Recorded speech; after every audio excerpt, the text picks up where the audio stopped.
Yeah, so my name's Nigel Holloway. I'm head of AI and digital innovation at Coleg Cambria. For those of you who aren't familiar with Coleg Cambria, we're a college in North Wales. We've got about 6,000-ish mainstream full-time students. And then we've got another 3,000 odd, 2,000 or 3,000 work-based learners. And then on top of that, with higher education and school links and part-time industry, ILS, everything else we do, we've got about 12,000-ish learners all in, spread across 5 different sites. So this presentation, it's not designed to be exhaustive or by any way a roadmap of what people should be doing or anything like that. It's just a bit of an overview of what we've been doing over the last couple of years from an AI perspective. It's in a kind of semi-coherent, loose order, if you like, really. And it will jump back and forward a little bit, but I've tried to put it in a loose timeline just to give people a feel for what we've been doing. So, like everybody, November 2022, ChatGPT came out. Lots of things changed. I don't think anyone really realized exactly how much things were potentially going to change in the future as a result of this, not even OpenAI. And obviously, like any technological and societal change, a lot of this kind of stuff, a lot of the impacts of this are still yet to be realized in many arenas. So anyway, when ChatGPT first came out, we had some informal conversations with key people in the college. You know, what did it mean? What are we going to do? How are we going to respond to it? All that kind of stuff. We were very lucky that our CEO of Coleg Cambria was very forward thinking. She was very interested in this kind of technology from the start and was very, very interested in what it could do for education and for our staff and learners. So we put together a kind of, at the time, an informal AI group to go through some of these things and have a look at it. At the time, I was Director of Business Solutions, which was basically a job that had digital technologies, our computing and IT department basically in it for curriculum, as well as some work-based learning provision. And yeah, we slowly started to have a look at what that meant, essentially.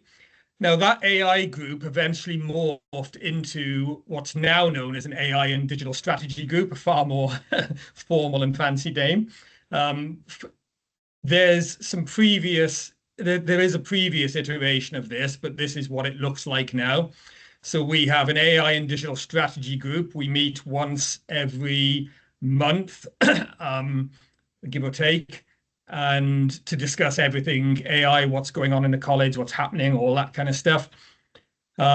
As part of this, and that contains a range of people from across the college, including I chair it, head of quality co-chairs it, or sub-chairs it, whatever, the vice chair, that's it. I think that's the term. And we've got obviously every part of the college represented in there.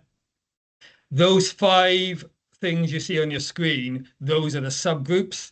So corporate services, which is basically all of the support areas of the college. Learner support, well, corporate services, no, should I say, is things like marketing and employer engagement and things like that. Learner support is the college's support services.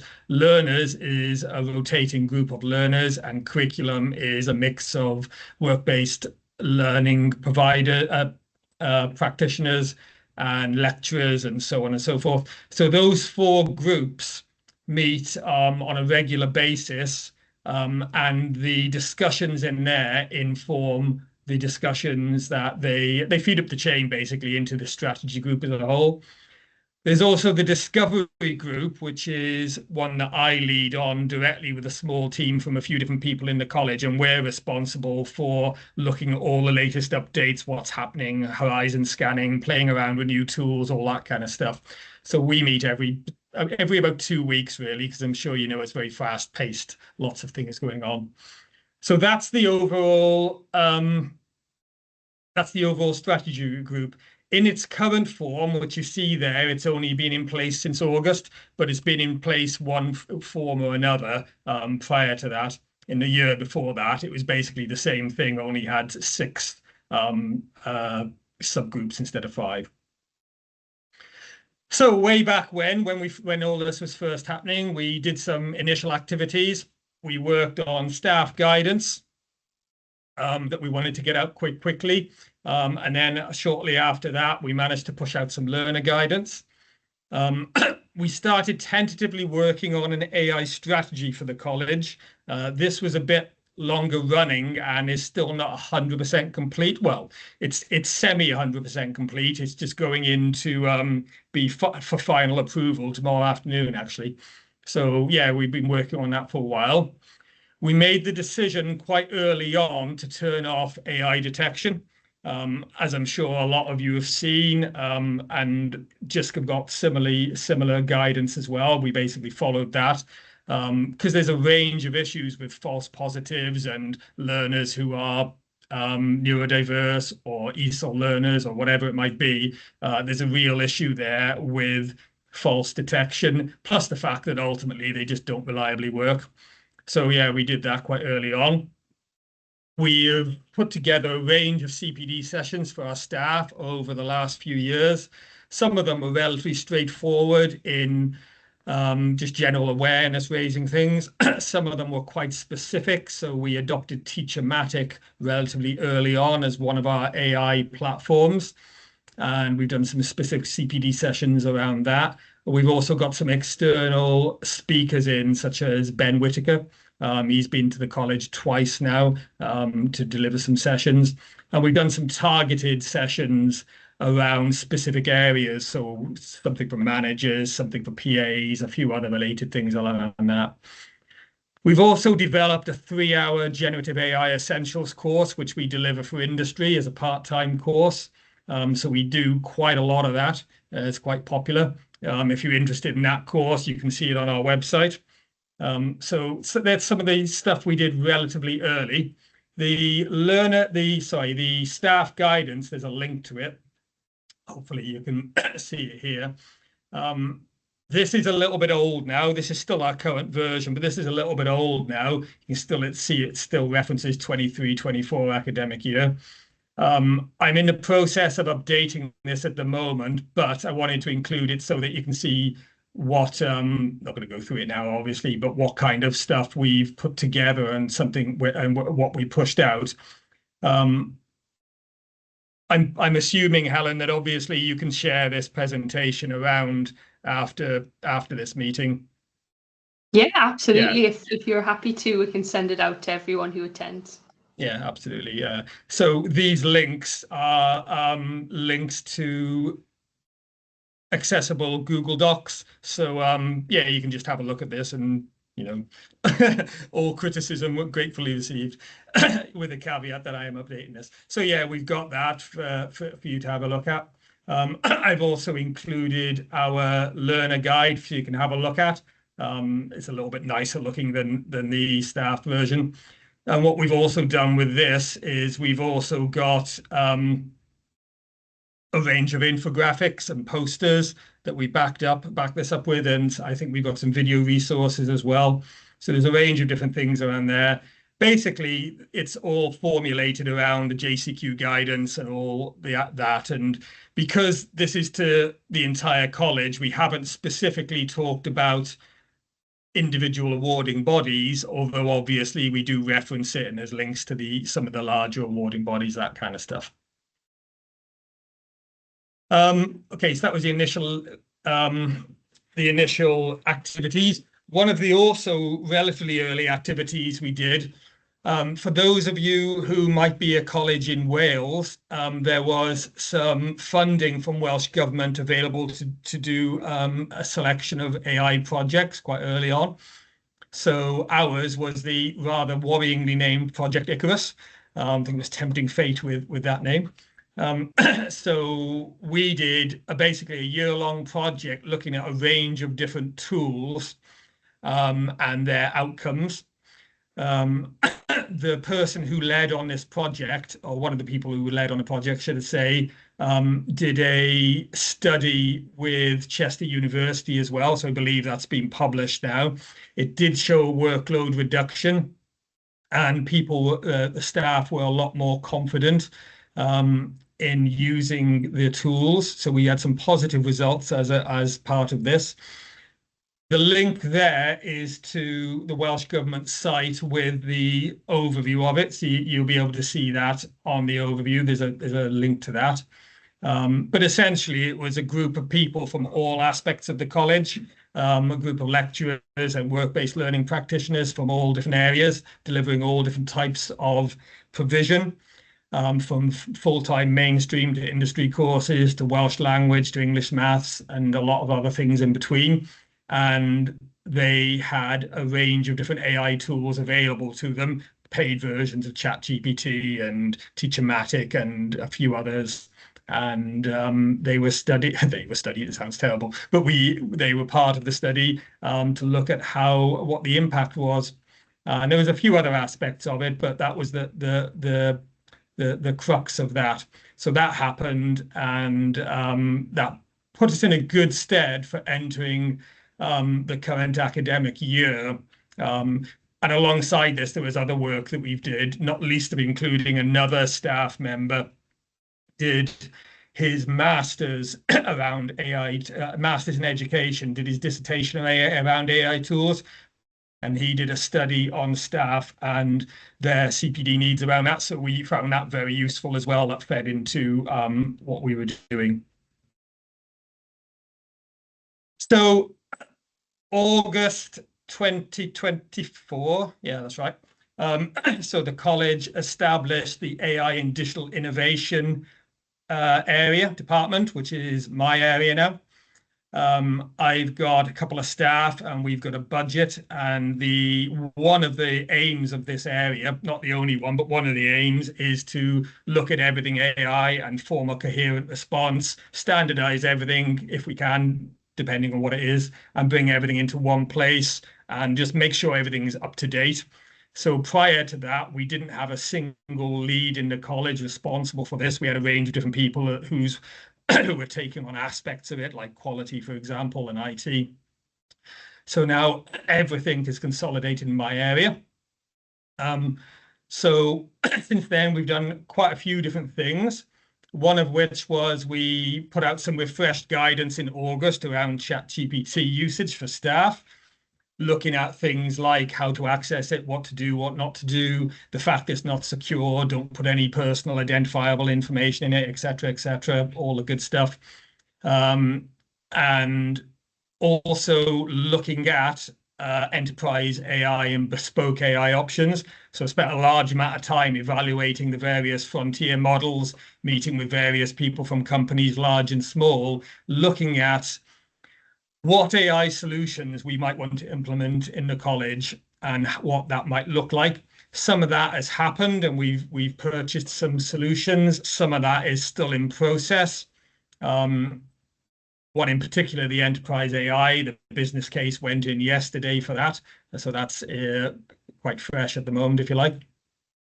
And we were doing a bit this kind of stuff last year, but we've now made a concerted effort on the inclusion aspect. So working with our inclusion department even closer, they've got a designated lead for AI now, and we're putting together, last year we put together a range of inclusion related tools for staff to look at and have a play with, and this year we're going to build on that as well as doing a range of other things to try and move that forward as well.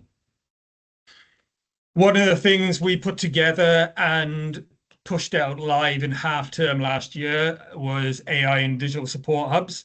So we've got a library on each one of our 5 sites, and these now house an AI and digital support hub.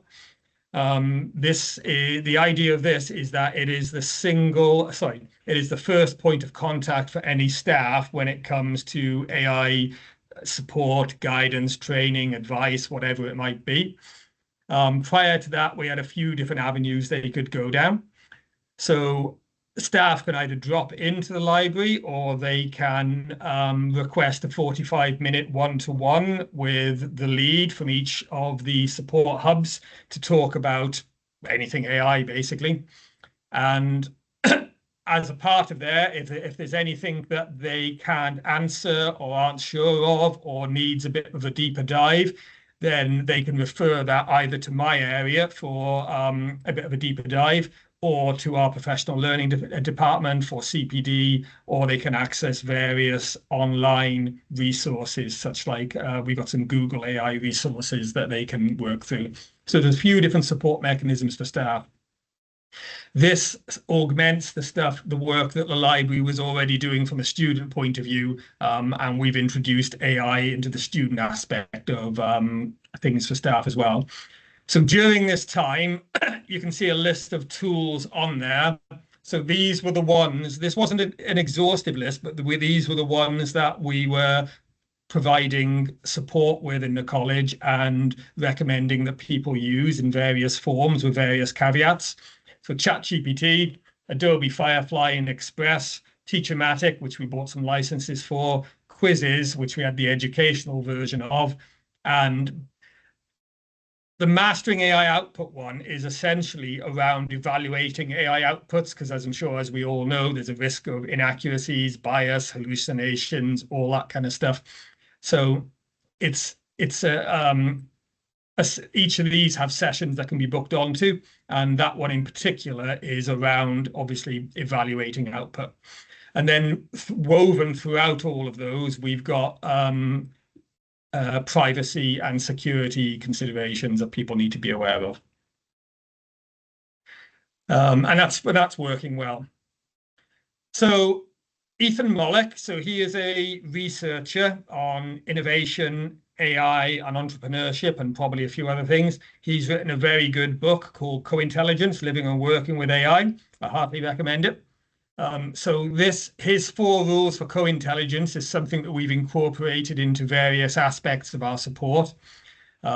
Always invite AI to the table. So as I'm sure you know, AI's got that jagged frontier. It's very good at some things, very not so good at others. And the more you use it, the more you get to know what it can do, what it can't do, what it's good at, what it can be applied to, that kind of stuff. Be the human in the loop. Self-explanatory, really. It's always important to have that human in the loop. None of these systems should be left to their own devices, basically. So yeah, you always make sure that you've got that person involved, which at the moment absolutely is the case. Treat AI like a person, tell it what kind of person it is. So I say this quite frequently. I have to always caveat with the fact that it isn't a person. But yeah, treat it like a person. Have that conversation. You get the most out of AI when you're just treating it like a person who can do some work for you. And when you give it personas and give it that additional context, it generally speaking works even better.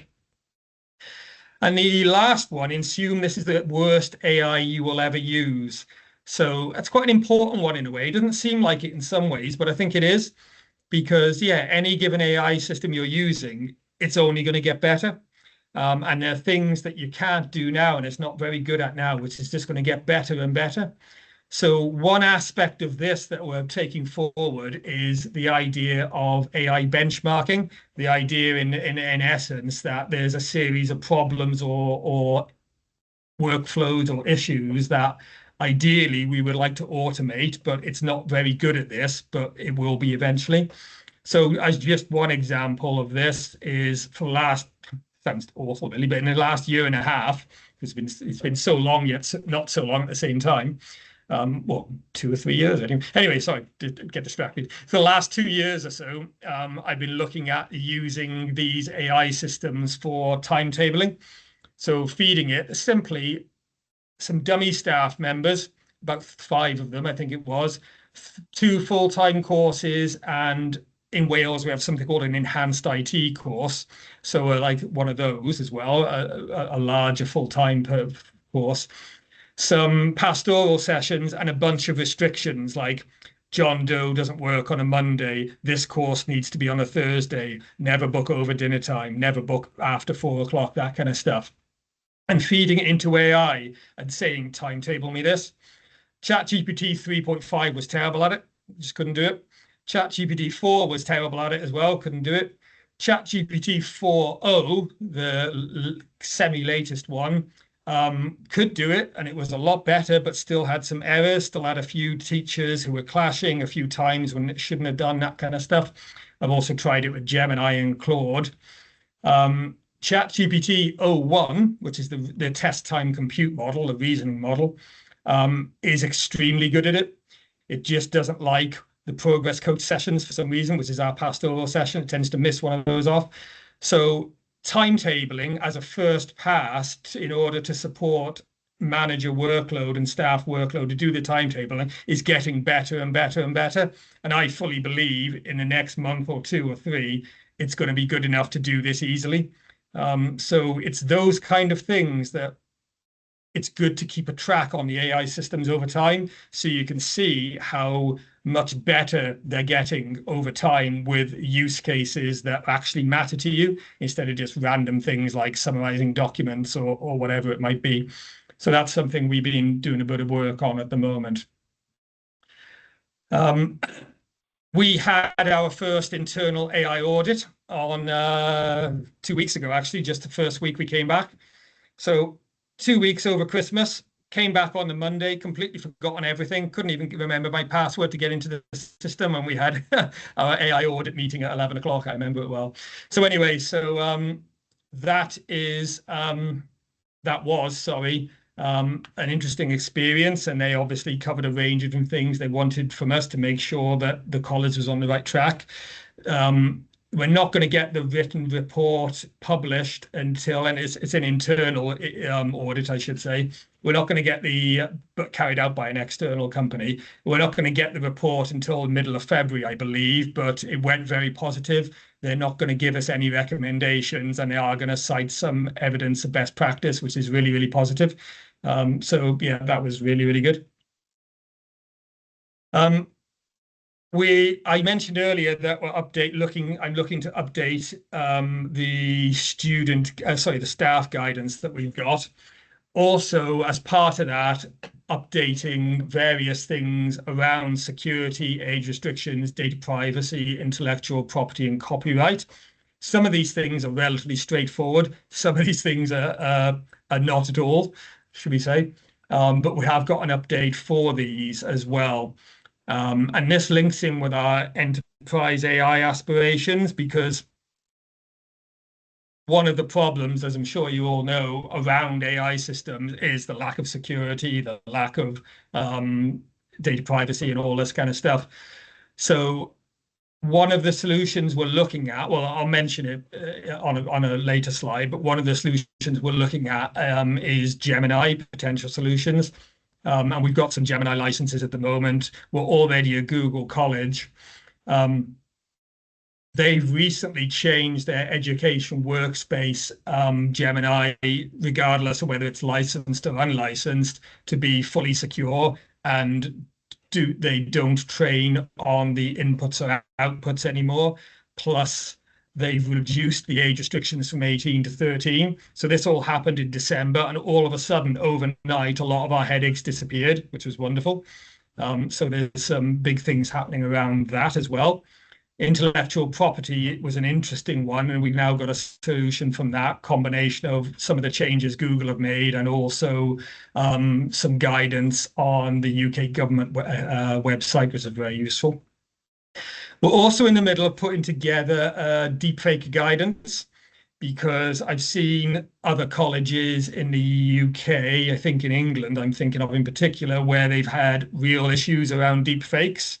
It's so easy these days to just as one example, to take an image of a staff member off a website and put them in a compromising position.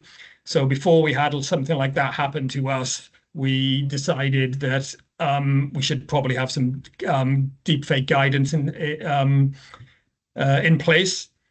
So that's winging its way through the process at the moment. So that's going to apply to students and staff. It will require some of our other policies to be updated, and a few other things, as well as putting some CPD in place for staff, frontline staff, so that they know what deepfakes are. And I'm glad it is, because we had a kind of deepfake related issue the other day. So Nothing too serious, thankfully, but yeah, it's this kind of stuff that we've got to constantly be on the ball for when it comes to these new technologies. So phase two then. So phase one is the AI tools I mentioned earlier. Phase two, we're putting together at the moment. So this is a refreshed list of what we're looking at when it comes to the Coleg Cambria AI tools. This is still to be confirmed. So take this with a pinch of salt, but this is where we're looking at the moment. Gemini, because of some of the great changes with Gemini, I've been exploring secure AI options that we could potentially develop for our learners. But now I don't have to, because Gemini is now available to all of our learners without any cost, and it's fully secure, and it's the same model that the staff will have. So it's really, really positive all around that. And around that, there's other things for staff around Gemini Vids and Google Vids and Notebook LM. And for the licensed versions of Gemini, you also get access to Notebook LM Plus, which is really, really good. We've still got our Adobe suite, which is paid license, including Firefly and Express. We've got Teachermatic still at the moment. We've invested in the paid for site license version of Quizzes. For those of you who are unfamiliar with Quizzes, I heartily recommend you have a look at it. It's getting better and better, and it's no longer purely just an AI quiz platform. It's got a lot of other features in there, and the company are really, really open to feedback and new developments. So yeah, there's a lot of good things happening there. We pushed that out. We did a promotion on that, if you like, with a staff Christmas quiz just before Christmas. And it was really popular, and people could see how it could be used, and it went down really well. So yeah, that worked really well. Brisk is something with huge possibilities. We're currently trialing it until start of February, and we've still got to do a DPIA on it and a few other things, but basically it's likely that we will look to purchase the site version of this because it's very powerful. And one of the things I like about Gemini quizzes and Brisk as well is all three of them are integrated into Google Workspace. So you don't necessarily, unless you want to, have to leave your Google Docs or your email or whatever it might be to go and access a chatbot or whatever. It's all just built in through extensions, and in the case of Google, quite natively. So it's going to be 3 AI tools which are just there for staff. They don't have to go somewhere to use it. It's just built into what they do. Powerful stuff. Elicit is something we're exploring. This is a HE tool around research. It's got some quite positive feedback from the people who've seen it so far. The free version, there's a paid version. The free version at the moment, because you know these things change, is very, very powerful and offers a lot of positivity. Not on this list as well, we're also looking at Gamma AI, which is, for those who've used it, is a very powerful presentation software. We're exploring that, and we are exploring HeyGen as well, which is avatars and video generation and so on. I should say with that, we've had some good discussions around this, and we're not going to use HeyGen to generate artificial avatars, because we don't want someone to have a conversation with or see a video by an artificial avatar, try and get in touch with that person, and hey ho, they don't actually exist. So one thing we are experimenting with at the moment is one of the guys in student services has created an AI avatar of himself to put in some videos to give guidance for ESOL learners on accessing support and particular forms and how to complete them. Because of how HeyGen works, it's capable of instantly translating everything he's put into it into multiple languages, which really, really works nicely for the audience, and especially because it's the guy's called Greg. It's because it's Greg's avatar. It lip syncs to the language and so on and so forth. hours of fun. I've got 3 videos of myself speaking Japanese, Swedish, and Ukraine as well. It's yeah, who knew I could speak so many languages? I didn't. Yeah, and we're also working on a teaching and learning toolkit.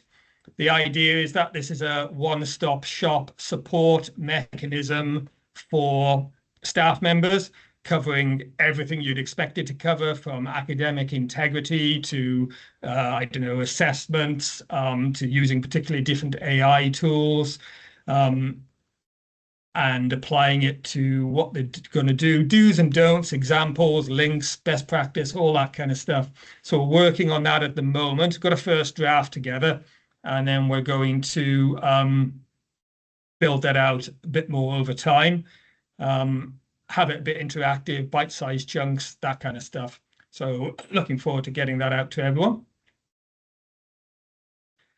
And then one of the things I put together last year to support all of this, because there's a lot of stuff going on, is an AI adoption framework. So hopefully you should be able to see this. I'm not expecting you to be able to read it in depth at the moment because it is obviously small writing, but I've linked to it as well as a copy of it as well that you can access and have a look at. And feel free to use this in your own college, or look at it and go, oh, we don't want that, we can make something better, or just adapt it as you see fit, whatever. But basically, this is our overall guide for AI at the college. And the way this works is that we score key criteria across 5 different domains. So leadership and vision, teaching and learning, colleague development and support, infrastructure, data and privacy, and impact and evaluation. So across those 5 areas, there's sub areas. Each one gets a score. I should say that these scores are very subjective, so that there is that. But basically, they all add up, and we give them a RAG score. There's a scoring mechanism page. You can see how it's scored and all that kind of stuff. And how we're using this in the college is that we put together a version every time we update it, which is semi-regularly. We have it on here so we can track the old versions. This works in concert with our SIP, which is continuous improvement plan that each areas have, and that's part of our overarching quality process. So in our SIP, we have a target which is based around this, as well as other targets. That gets monitored through all the normal quality mechanisms that go into governance and the powers that be at the college and all that kind of stuff. And that's what we use this for. So for each one of these areas on here, we've got what is the area, so strategic vision, what is the score, what's the justification for the score? Well, we've got these in place. What are the recommended improvements? Well, here's what we want to do. So in this column, basically, justification column, you'll see where we are as a college at the moment, what we've got in place. It's all bullet point stuff, and there's a bit of jargon in there, like ADRE, for example, which probably won't mean much to others, but ADRE is our internal quality process that works on a rolling basis, that visits all areas of the college across the year to look at what they're doing, how they're doing it, do session visits, all this kind of stuff. The recommended improvements is essentially the stuff that I and we as a college are working on at the moment. You can see the teaching and learning toolkit, for example, it's in progress there, but we've got it in for create it. A lot of different things we're wanting to do or are doing at the moment. This impact and evaluation section is particularly important because how do we know these areas are going to have an impact or are having an impact? So these 5 or 6, I think it's 6 things here, these come directly from our AI strategy. So our AI strategy has these 6 KPIs in, and this is them translated to this impact and evaluation document. As you can see, some of them, we've got a few things in place. Other things, we don't really know at the moment, so they get a 0 score. With these ones in particular, part of what I'm going to be doing over the next year is to establish baselines. So as just one example, we're currently working on looking at things like our student survey, our staff survey, our learner voice mechanisms, digital insights survey from Jisc, a range of other things. And we've inserted some new questions into these this year. So when we get the results of that, we'll start to get a baseline of where we are. And then we can target, okay, we need to increase this in this area, or we need to increase this in that area, or it's looking good in that area. What are they doing? That kind of stuff. So some of these are very much work in progress.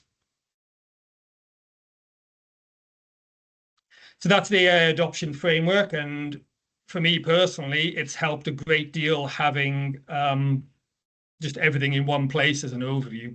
And there's other things which I haven't mentioned that we've got, such as the AI risk assessment framework, that sort of thing. I've put a shared folder here that it's a public Google Doc folder.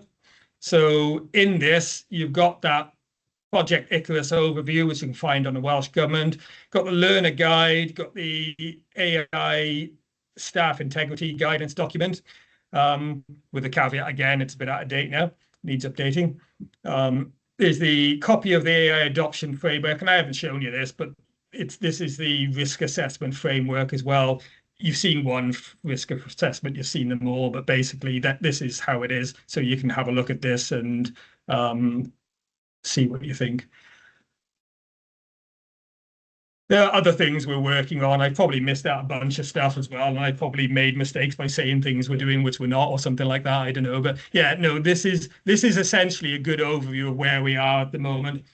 It's not perfect. There's still a lot to do. I've got a lot of plans for the next year about how to incorporate this in the curriculum areas more, get staff more engaged, make sure that people are using it in correct ways, because as I'm sure a lot of you know, a lot of the research is showing that AI could be incredibly powerful for teaching and learning if, with the caveats, if it's intelligently applied, and if it's got appropriate guidance and support from the lecturers. We've adopted very much a stance that this is an enhancement to teaching and learning. By no way, in any way, shape, or form, should it be seen as a replacement for teachers or anything like that. But the research also shows that if you let people have access to AI and don't give them that guidance, don't give them someone there to support and they tend to learn poorly because it's used as a crutch. So it is a double-edged sword, and we want to try and make sure it's used as well as possible.